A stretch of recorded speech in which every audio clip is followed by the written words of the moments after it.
আমার মামুনুল হক ভাই, যার কথাগুলো শুনলে ঘুমন্ত ইমান তাজা হয়ে যায়। আমার খালেদ সাইফুল্লাহ আইয়ুবী, যার জবানে কণ্ঠের কথাগুলো শুনলে কলিজাটা শীতল হয়ে যায়। আমার আমির হামজার কথাগুলো শুনলে ইমান তৃপ্ত হয়। আল্লামা সাঈদীর কথা শুনলে মুসলিম থেকে মুসলমান হয়। পর্যন্ত যারা খাবে সব গুনাহগুলো তোদের কাঁধে চাপানো হবে। এত সোজা না। রাসূল বলেছেন একটা মসজিদ বানাও, মসজিদে যত নামাজের চেষ্টা করবে প্রতিটা নেক এক একটা তোমার আমল নামে আল্লাহ যোগ করে দিবেন। হবে তোমাদের কার হাতে হাত করা করেছো, যাদের হাত 24 ঘন্টায় 22 ঘন্টায় কোরআনের সাথে মোড়ানো ছিল, ঠিক কিনা? আমার মামুনুল হক ভাই, যার কথাগুলো শুনলে ঘুমন্ত ইমান তাজা হয়ে যায়। আমার খালেদ সাইফুল্লাহ আইয়ুবী, যার জবানে কণ্ঠের কথাগুলো শুনলে কলিজাটা শীতল হয়ে যায়। আমার আমির হামজার কথাগুলো শুনলে ইমান তৃপ্ত হয়। আল্লামা সাঈদীর কথা শুনলে মুসলিম থেকে মুসলমান হয়। আল্লাহ তাদেরকে হেফাজত করুক। আরো জোরে বলেন আমিন। এরে বলে বিচার। রাসূল ইনসাফের বিচার করতেন। রাসূল বললেন, আবু বকর তোমাকে সাক্ষী হাজির করতে হবে। আমি বেশি রাত করব না, 11:30টায় ছেড়ে দিব, আপনারা চিন্তা করেন না। আমার যে আয়াতের তাফসীর আজকে আমি করছি সেটা আয়াতটা একেবারে সামনে আমার নিকটে চলে এসেছে। লাকাদ সাদাকাল্লাহু কাওলাল্লাযিনা ক্বালু ইন্নাল্লাহা ফাকির। এই আয়াতের কথা থেকে আমি কথা টেনে এনেছি, এই তো সামনে ফিনিশিং দিয়ে দিচ্ছি। যারা আল্লাহর গোলাম হয়, আপনি যেখানেই থাকেন আল্লাহ আপনাকে ভালোবেসে যাবে। আপনি কারাগারে থাকেন, আপনি জেলখানায় থাকেন, আপনি মাজলুমের কাতিরে থাকেন, আপনি যে কোনো স্থানে থাকেন, যে কোনো জায়গায় থাকেন, আপনাকে যতই কষ্ট দেওয়া হোক আল্লাহকে বন্ধু বানাবেন তো আল্লাহ আপনাকে সব সময় ভালোবেসে যাবে, ঠিক কিনা? রাসূল বললেন, আবু বকর তুমি সাক্ষীটা হাজির করো। তুমি তাকে থাপ্পড় দিয়েছো, নিজেই স্বীকার করেছো, কিন্তু কি জন্য তুমি তাকে থাপ্পড় দিলা? তোমাকে ফকির বলে গালি দিয়েছে আর তোমার আল্লাহকে ফকির বলে গালি দিয়েছে, কিন্তু কাফের এটা স্বীকার খায় না। কাফের যে তোমাকে গালি দিয়েছে এটা কে শুনেছে? এটা এখন সাক্ষী দাও। যদি সাক্ষী না দাও, কানের বদলে কান, হাতের বদলে হাত, চোখের বদলে চোখ, পায়ের বদলে পা, এটাই হলো ইসলামের আইন, ঠিক না ঠিক? থাপ্পড়ের বদলে থাপ্পড়, জানের বদলে জান, মালের বদলে মাল, এইটাই হলো ইসলামের শাস্তি। চুরি করে একজন, বিচার হয় আরেকজন, এটা কখনো ইসলামের শাস্তি হতে পারে না।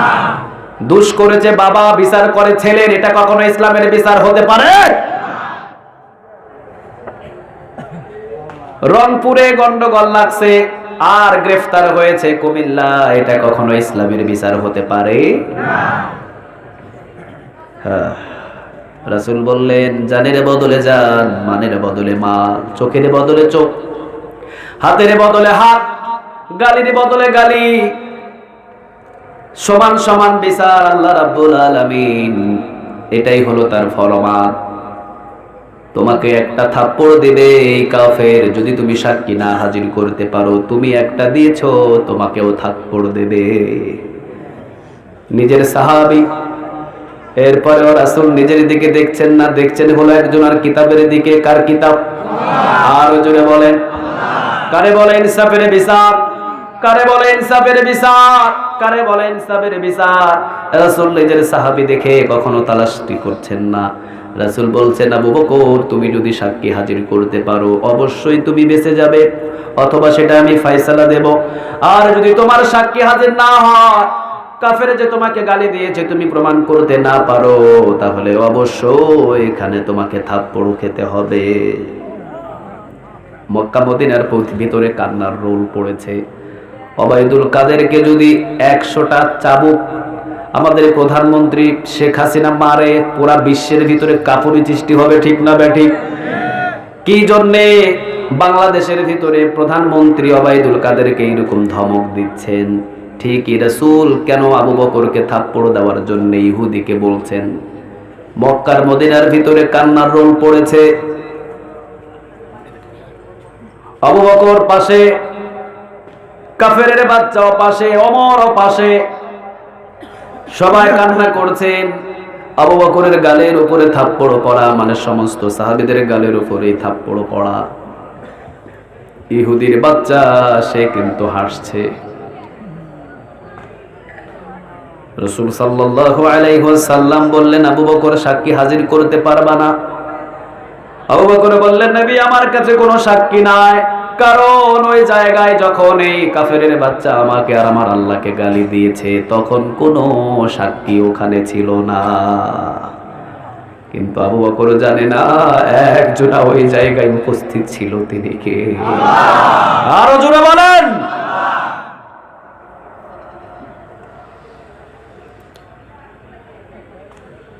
রাসূল বললেন, ঠিক আছে, আমি ফয়সালা দিয়ে দিলাম।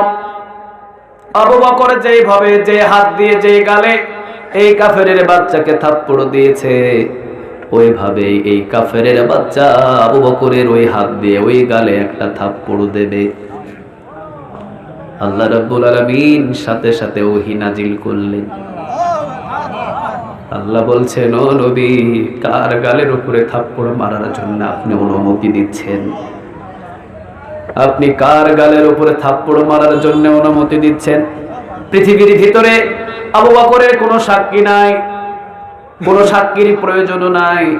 জান, আমি আবু বকরের পক্ষে আমি আল্লাহ নিজেই সাক্ষ্য দিয়ে দিলাম। লাকাদ সাদাকাল্লাহু কাওলাল্লাযীনা ক্বালু ইন্নাল্লাহা ফাকির। কথাটা কার? আর জোরে বলেন কার? ও নবী, আবু বকরের কোনো সাক্ষীর পৃথিবীর প্রয়োজন নাই, আমি আল্লাহ নিজে আবু বকরের সাক্ষী দিয়ে দিলাম। এই কাফেরের বাচ্চা আমি আল্লাহকে ফকির বলে গালি দিয়েছে। কে সাক্ষী দিচ্ছেন? আর জোরে বলেন কে? মুমিন আর মুত্তাকি যারা যতই বিপদে থাকেন, যতই মুসিবতে থাকেন, আপনার সাথে থাকবেন কে? আল্লাহ তুমি আমাদেরকে কবুল করো, আমিন। আর জোরে বলেন আমিন। আল্লাহ বলছেন, মুমিনদের সাথে আমি সব সময় আছি। তোমরা মনে করো না আমি মুমিনদের ফালায়া হারিয়ে গেছি, না। যত দূর পর্যন্ত তোমাদের কষ্ট দেয় দিতে থাকুক, এই কষ্টে যদি অটল ভাবে টিকে থাকতে পারো তোমরাই হয়ে যাবে সফল। সুবহানাল্লাহ। কারণ মুমিনরা আমার বন্ধু। মুমিনরা বন্ধু কার? আল্লাহু ওয়ালিয়ুল্লাযীনা আমানু ইখরিজুকুম মিনাল যুলুমাতি ইলান নূর। আল্লাহ বলছেন মুমিনদেরকে আমি বন্ধু বানাই, আর মুমিনরাই সফল। কদ আফলাহাল মুমিনুন। মুমিনদেরকে সফল ঘোষণা দিলেন কে? সফল। মুমিনদেরকে কখনো আপনি বিফল বানাতে পারবেন না। মুমিনরা জেলখানায় থাকলেও সফল, মুমিনরা কারাগারে বন্দী রাখলেও সফল, মুমিনদের ছেলে মারা গেলেও সফল, মুমিনরা কোরআনের জন্য জীবন দিলেও জমিনের ভিতরে তারাই সফল, ঠিক কিনা? মুমিনদেরকে কেউ বিফল বানাতে পারে? আরো জোরে বলেন পারে?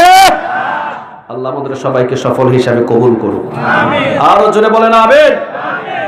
আমি ছোট্ট একটা আয়াত থেকে কথা টান দিয়েছিলাম, লাকাদ সাদাকাল্লাহু কাওলাল্লাযীনা ক্বালু ইন্নাল্লাহা ফাকির। আবু বকরের পক্ষে যে আল্লাহ সুবহানাহু ওয়া তাআলা সাক্ষী দিয়েছেন, আল্লাহ আমাদের পক্ষেও সাক্ষী দিবেন না যে তা না। কারণ আবু বকরও মাটির গড়া মানুষ, আমরাও মাটির গড়া মানুষ, ঠিক কিনা? যদি ওহী না আসে তারপরও আমাদেরকে বেশি ভালোবাসেন কে? আরো জোরে বলেন। রাসূল বললেন 1400 বছর আগে, যে আমার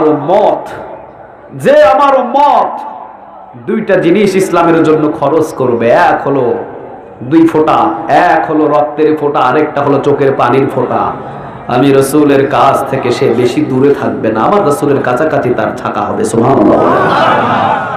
ইসলামের জন্য যার শরীরের রক্ত খরচ হয়েছে, ইসলামের জন্য যার চোখের পানি পড়েছে, তাকে বেশি ভালোবাসেন কে? আল্লাহ। আমার রাসূল বললেন আমার সাথেই তার হাসর নাসর হবে, আমার পাশাপাশি থাকবে। আল্লাহ তুমি আমাদের সবাইকে কবুল করে নিও, আমিন। আর জোরে বলেন আমিন, আমিন। চিৎকার দিয়ে বলেন আমিন। আল্লাহ এই কোরআনের ময়দানকে তুমি কবুল করো, আমিন। কিয়ামত পর্যন্ত এই ময়দানকে তুমি কবুল করো, আমিন। যতদিন পর্যন্ত আমরা থাকবো ততদিন পর্যন্ত কোরআনের সাথে থাকার তৌফিক দান করো, আমরা বলি আমিন। যারা যেভাবে টাকা দিয়ে হ্যাঁ অবশ্যই সভাপতি তো কথা বলবে, আমি তো সময় দিব। আল্লাহ সুবহানাহু ওয়া তাআলা আমাদের প্রত্যেকের জান এবং মাল দিয়ে যত কষ্ট করে আমরা কোরআনের ময়দানটাকে সাজিয়েছি, এই ময়দানটা যেন জান্নাতের বাগান হিসাবে আমাদের আমলনামায় লিখে দেয়, আমরা বলি আমিন। আপনারা কোরআনের পক্ষে থাকতে রাজি আছেন তো? ইসলামের পক্ষে থাকতে রাজি আছেন তো? আমাদের কণ্ঠ যেন কোরআন দিয়ে মোড়ানো থাকে, সবাই রাজি আছেন তো? কোরআনের পক্ষে কথা বলতে রাজি আছেন তো? দেখি আমি তাকবীর দিলে সবাই স্লোগান দিতে পারবেন? লিল্লাহে তাকবীর, লিল্লাহে তাকবীর, লিল্লাহে তাকবীর। আল্লাহ তাকবীর গুলোকে তুমি কবুল করো, মিজানের পাল্লায় তুমি আমাদের আমলনামায় জমা করে দিও, আমরা বলে আমিন। ওয়া আখিরু দাওয়ানা আলহামদুলিল্লাহি রাব্বিল আলামিন। সভাপতির সমাপনী ঘোষণার পর আমরা মোনাজাতের মাধ্যম দিয়ে চোখের পানি ফেলে এখান থেকে বিদায় নিব ইনশাআল্লাহ। ওয়াদা দিয়েছেন আপনারা উঠবেন না, আমরা সবাই মোনাজাত করে এরপরে আমরা এখান থেকে বিদায় নিব ইনশাআল্লাহ।